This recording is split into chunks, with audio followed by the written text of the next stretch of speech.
The snowstorm had swallowed the prairie whole, turning the world into a white grave where even the wind sounded like it was mourning the dead.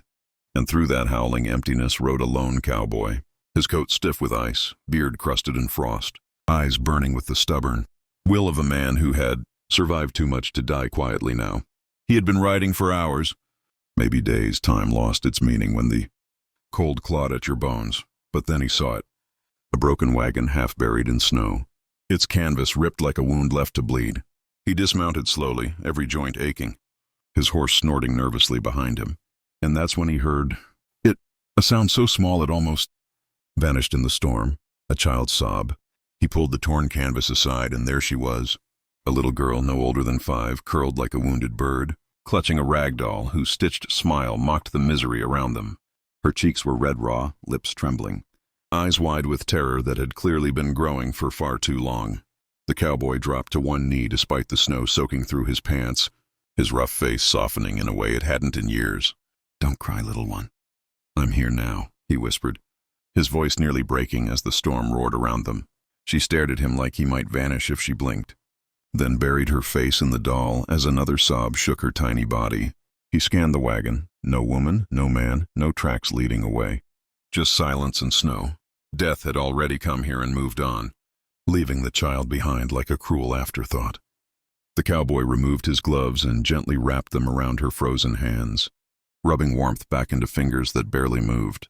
Memories flooded him of a family buried years ago, of promises broken by bullets and bad luck, of nights when he'd prayed for redemption and only received survival.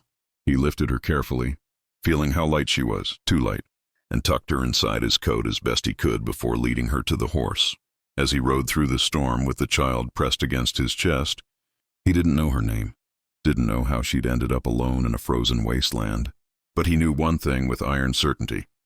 Whatever sins he carried, whatever ghosts followed him, this child would not die today. And if you can feel the weight of that promise, if stories like this move your heart, don't forget to subscribe, because this journey has only just begun. By the time the storm began to weaken, the cowboy's strength was nearly gone, but the child still breathed against him, small and fragile yet stubbornly alive. And that alone kept his legs moving when his mind begged him to stop.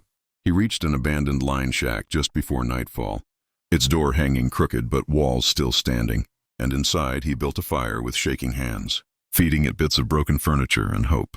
The girl watched him silently now, fear slowly giving way to exhaustion, and when he handed her a tin cup of warm broth made from the last of his supplies, her fingers clutched it like treasure. She finally spoke then, her voice thin as thread, telling him her name was Anna, that her mother had told her to hide when the wagon broke and the cold came, that she waited and waited until the crying was all she had left. The cowboy turned away so she wouldn't see his eyes, because some pains don't fade, they only find new shapes. He stayed awake all night feeding the fire, guarding her sleep like it was sacred, knowing that come morning he would have to choose a harder path, one that meant riding back toward civilization, toward men who knew his name and the blood attached to it. Days later, when they finally reached a small frontier town, people gathered in silence at the sight of them. A battered cowboy carrying a child wrapped in his coat like something priceless.